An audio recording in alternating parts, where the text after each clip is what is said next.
Bonjour à toutes et à tous et bienvenue dans Chine France le journal, votre émission quotidienne d'information sur la Chine en français sur Mandarin TV. Sans transition, voici les titres de l'actualité. Une panne de courant géante au Xinjiang affecte le cours du Bitcoin. La valeur de la crypto-monnaie a chuté de plus de 10% ces derniers jours. Xi Jinping félicite Miguel Díaz-Canel pour son élection à la tête du Parti communiste cubain. Le président chinois souhaite promouvoir le développement des causes socialistes de la Chine et de Cuba. En Chine, la natalité pourrait chuter en dessous des 10 millions de naissances par an. Après avoir régulé les naissances, le gouvernement chinois s'inquiète désormais du vieillissement de la population. Pourquoi l'augmentation du nombre de célibataires en Chine fait-elle vivre l'économie ? Soucieux de prendre soin d'eux, ils seraient plus dépensiers que les personnes en couple. La Chine annoncera le nom de son premier rover martien lors de la journée chinoise de l'espace à Nanjing. Des échantillons lunaires ainsi que la capsule de retour de Chang'e 5 seront exposés. Les variétés de poissons signalées dans le Yangtze en augmentation, des chiffres qui témoignent d'une amélioration de l'environnement écologique dans les eaux du fleuve. Et on commence ce journal avec une panne de courant aux conséquences inattendues. L'inondation qui a piégé le 10 avril 21 employés dans une mine de charbon de la région du Xinjiang a également affecté le Bitcoin. La valeur de la crypto-monnaie a chuté de plus de 10% ces derniers jours. L'inondation qui avait piégé le 10 avril dernier 21 employés dans une mine de charbon de la région du Xinjiang située à l'ouest de la Chine a également affecté le Bitcoin. Les nombreuses fermes de minage du secteur s'étant retrouvées sans électricité pour alimenter leur activité. Le taux de hachage de la crypto-monnaie s'est ainsi effondré, rapporte Bitcoin Magazine. Le taux de hachage est un indice qui mesure la capacité de traitement de l'ensemble du réseau Bitcoin. Plus les mineurs sont disponibles, plus le traitement des données, plus le taux de hachage est élevé, plus le réseau peut résoudre les opérations. Le 15 avril, le taux de hachage d'Antpol avait chuté de 24,5% en 24 heures, celui de Binance Pool de 20%, celui de BTC.com de 18,9% et enfin celui de Poolin de 33%. Un tel incident aurait pu être insignifiant pour le Bitcoin dans un autre territoire, mais avec celle du Sichuan, la région du Xinjiang accueille la plupart des fermes de minage chinoises. Cet épisode a aussi eu une incidence sur la valeur du Bitcoin qui est passée de 52 832 € ce mercredi à 40 005 ce lundi. Le fait que la Turquie ait décidé d'interdire les paiements en crypto-monnaie sur son territoire a également dû avoir une incidence sur cette chute. Xi Jinping a adressé lundi un message de félicitations à Miguel Díaz-Canel pour son élection au poste de premier secrétaire du comité central du Parti communiste cubain. Le président chinois s'est dit prêt à travailler avec son homologue pour approfondir les échanges et la coopération, sans oublier de développer également les causes socialistes de la Chine et de Cuba. Le secrétaire général du comité central du Parti communiste chinois et président Xi Jinping a adressé lundi un message de félicitations à Miguel Díaz-Canel pour son élection au poste de premier secrétaire du comité central du Parti communiste cubain. Dans son message, Xi Jinping s'est dit ravi d'apprendre l'élection de son homologue cubain à l'occasion du 8e congrès du Parti communiste cubain.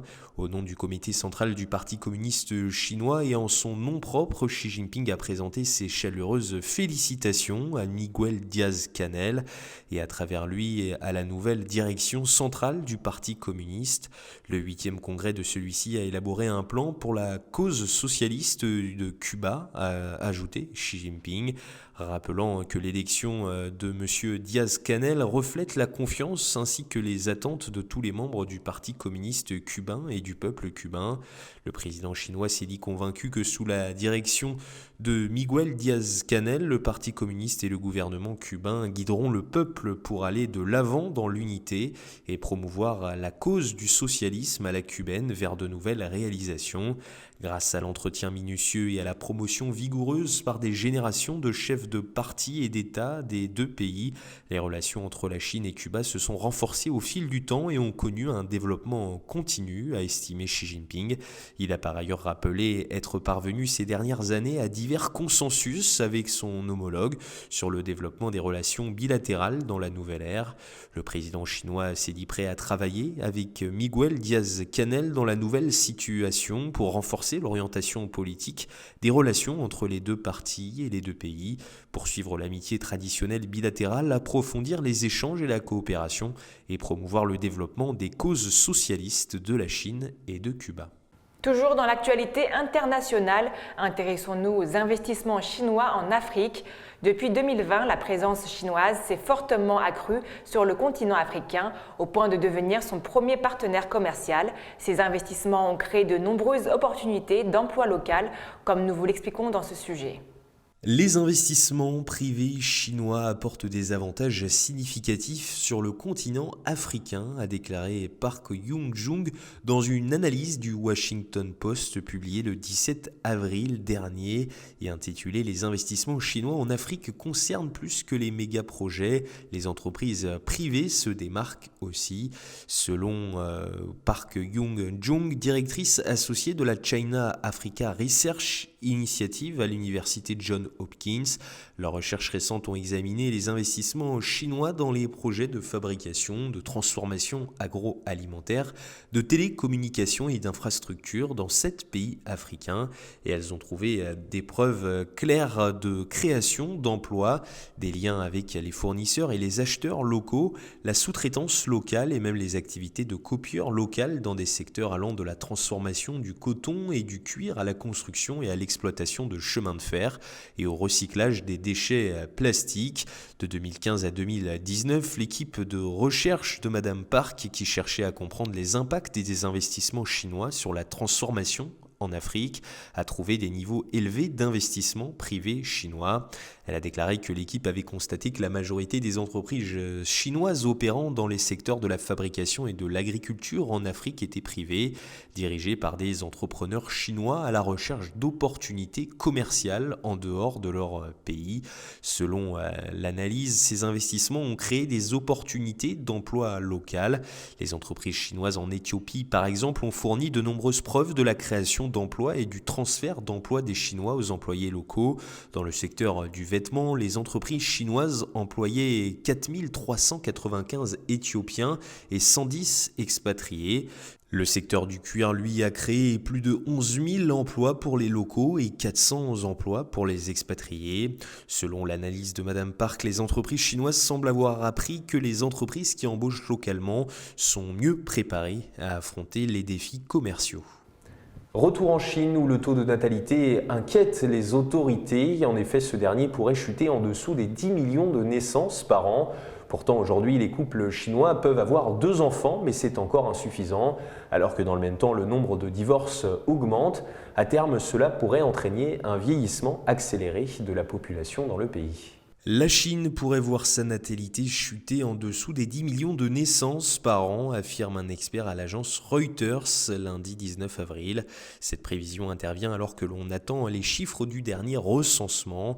Les statistiques devaient être publiées début avril. Pour l'instant, rien n'a filtré de ce 7e recensement décennal de la population chinoise, ce qui n'empêche pas les projections. Depuis plusieurs semaines, les sismographes démographiques s'affolent. Tous les indicateurs laisse en effet présager une forte baisse des naissances en 2020, la 4e consécutive après une brève remontée en 2016 au lendemain de la fin de la politique de l'enfant unique.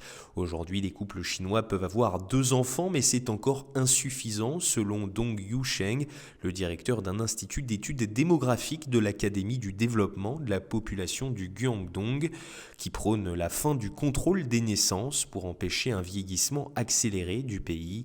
Les chiffres de 2019 ont montré une chute de 15% de la natalité en 2019. Coût de l'éducation et coût de la vie dans les mégalopoles, les campagnes encourageant à faire un deuxième enfant n'ont pas eu le succès escompté, sans parler des changements de mentalité et de l'émancipation d'une partie des jeunes urbaines. Le nombre de divorces augmente et les Chinoises ne veulent plus épouser leurs beaux-parents ni des consignes du pouvoir chinois ces dernières années, mettant l'accent sur le rôle des femmes à l'intérieur du foyer, éducation des enfants et soins aux anciens notamment.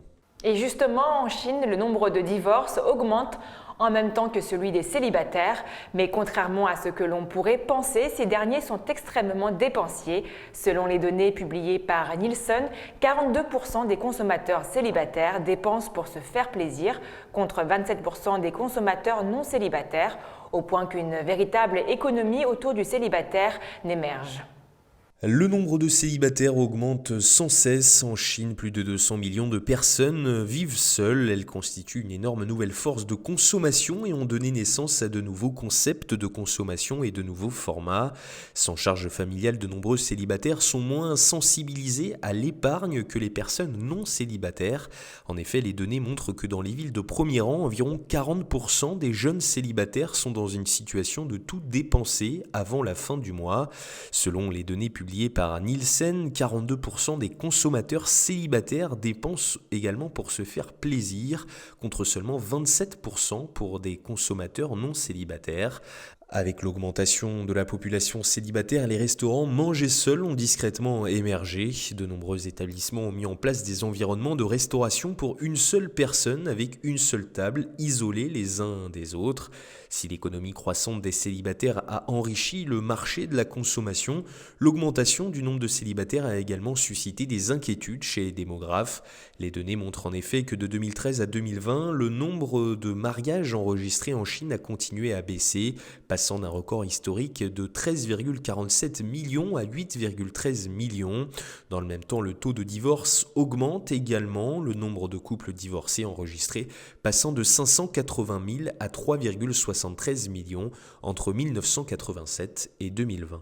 Et si dans quelques années la Chine devenait un des plus gros consommateurs de fromage, encore relativement faible, la consommation a pourtant largement augmenté au cours des dernières années, au point qu'une société londonienne d'analyse de données affirme que la valeur du marché intérieur du fromage devrait augmenter de 85% en 5 ans dans le pays.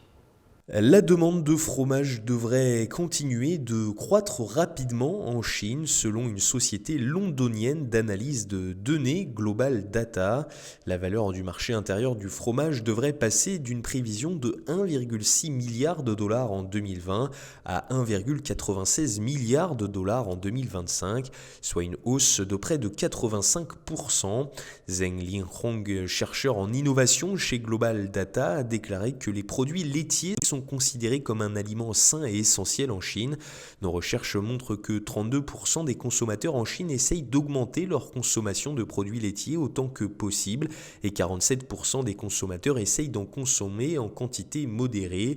Les données sont basées sur les résultats de l'enquête sur les consommateurs de 2020 qui ont compilé les réponses de 900 représentants de China Consumer à l'échelle nationale.